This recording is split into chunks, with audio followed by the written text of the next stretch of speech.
reka nsaba umutware wanje atambuke ziko abavandimwe banje basabye gushima ariko nagambire gushima turi kumwe n'umutware wanje turaza gushima hamwe n'abavandimwe ntacyo bitwaye.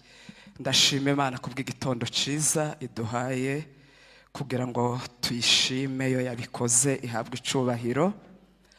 Icya kabiri ndashima Imana ko yabanye natwe muri iki cyumweru kitari coroshe ku buzima bwacu cyo kubura umuvyeyi wacu twari dusigaranye ari we mama. Cyari cyumweru kingoye mu buzima ariko ndashima Imana kuko igitanga imbaraga ivyumve ko nyishimye. Cya gatatu ndashima Imana ko yampaye abavyeyi bakijijwe mama na papa. Papa maze imyaka 2 n'amezi 8 yitavye Imana, nawe twamusezereye hano, mama twamusezeye kuwa 4. Ariko ndashima Imana ko ubuzima bwabo bwaranzwe no gukorera Imana. Nimba uyu munsi mpagaze hano muri Foursquare mbikesha abavyeyi bamzaye. Ndashima rero Imana ko mu nshingano zo kuturera, zo kutugaburira, zo kutwigisha amashuri bongoyeho no kudutoza Imana. Twese turabana 10 turahari badusize dukijijwe, turabakozi b'Imana, harimo abashumba, harimo abadiakoni, harimo abakora imirimo y'Imana mu buryo butandukanye. Imana yabashoboje ihabwe icubahiro. Ndashimira Bishop, niyo mpamvu mutambukije, n'umutware wanje, ndamukunda na warankunda, ndamushima kwa nkundira umuryango kandi nanjye mukundira umuryango. Imana duhuje karakter nyinshi. Nta muntu ujya urwanya undi yaba mu gukorera Imana cyangwa mu gukorera imiryango.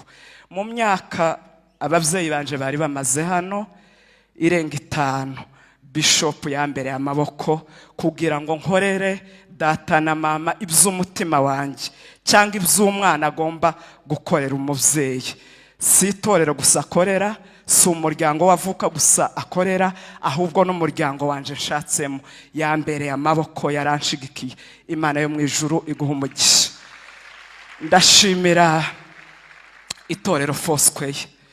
Buri gihe mfusha papa Bishop ntiyarahari, mwarantabaye, mwambaye hafi, mama nawe arangiza, Bishop ntiyarahari, ariko nyabonye imbaraga z'itorero, nyabonye imbaraga zanyu, abadamu, abakobwa, abasore, abashumba, abadiakoni, aba elder, inzego zose ziri torero.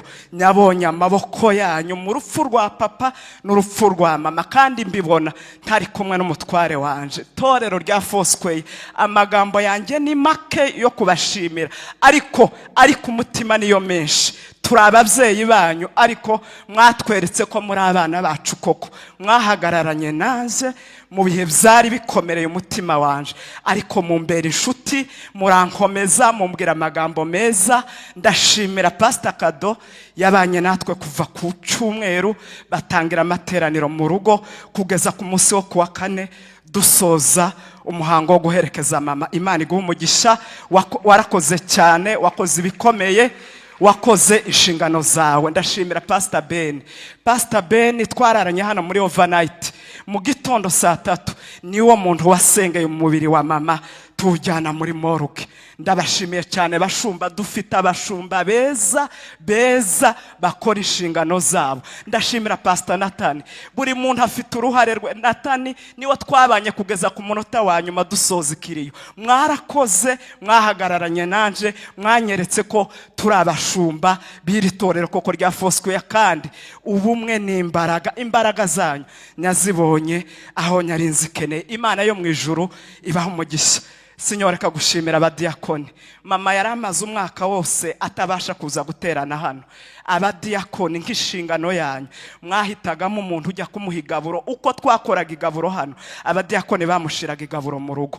Mwabadiakoni imwe Imana mukorera izabahembe, kandi ntimukabikorere mama gusa, nundi muzamenye ufite imbaraga nke ukeneye igaburo, kuko mama we yarabyisabiraga akavuga ngo nkeneye igaburo. Ukeneye igaburo mujya mumusanga mu rugo mumuhigaburo.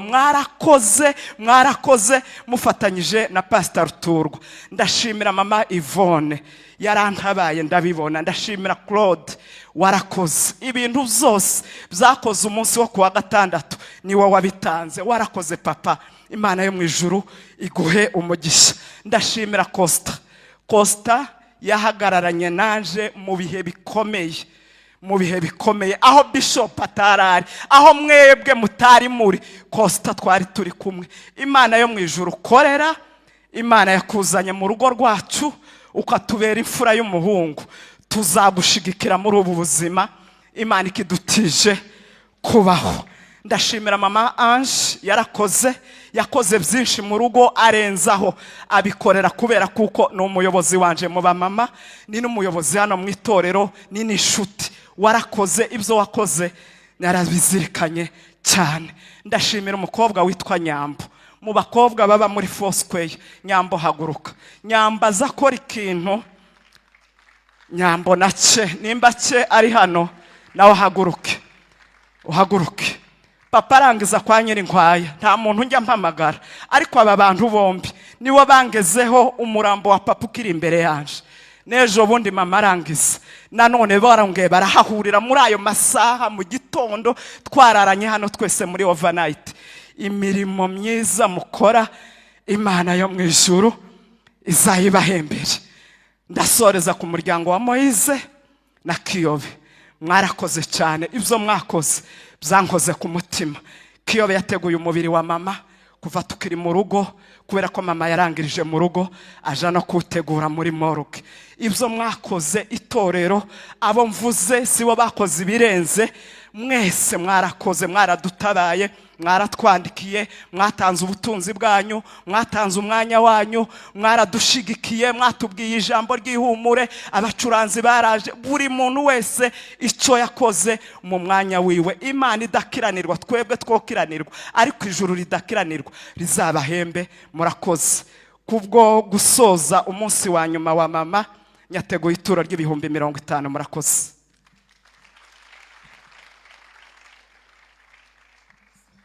Arakoze cyane Pastor Solange Masengo kubwo gutambutsa ishimwe. Reka nanone duhamagare umuryango wa Ruganirwa nawe ufite ishimwe wifuza gutanga muri kino gitondo, kugira ngo batambutse ishimwe ryabo. Dushobora gukomera Imana mu mashyi batambuka. Arakoze cyane. Reka nsaba abavandimwe bazamuke dushobore gutambutsa amashimwe yacu.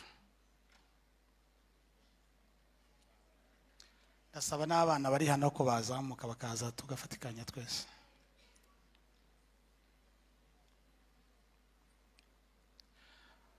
Bakirimo baza, reka dukomeze dushima kugira ngo ducunguze uburyo umwete.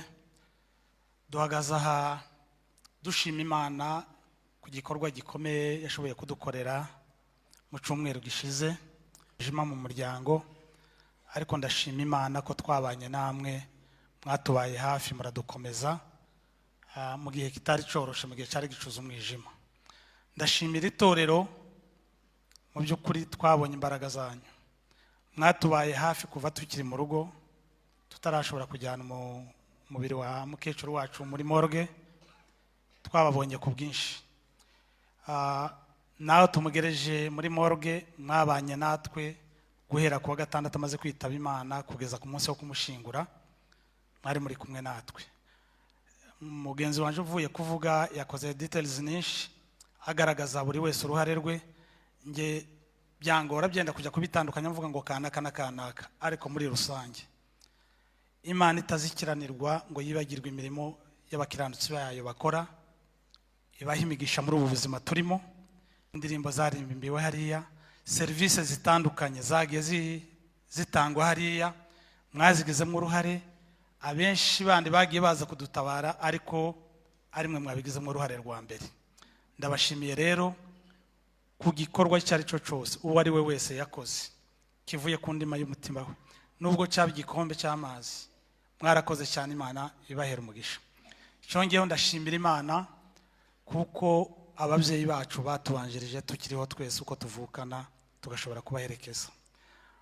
Ku giti cyanjye Imana yarandinze muri iyi minsi, mpereye mu kwezi kwa 9 kugeza mu kwa 5 nakoze impanuka 6 zari zikomeye zishobora gutwara ubuzima bwanje, ariko Imana irandinda kugira ngo nshobore guherekeza ababyeyi banje nsoze umurimo wo kubarera nkiriho. Ibyo ndabishimira Imana.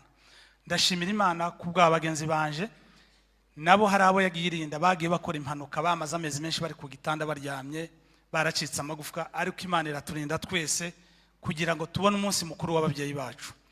Kuri ubwo iby'Imana yakoze byose ndasaba ngo mumfashe tuyikomera amashi tuyizamurira amaboko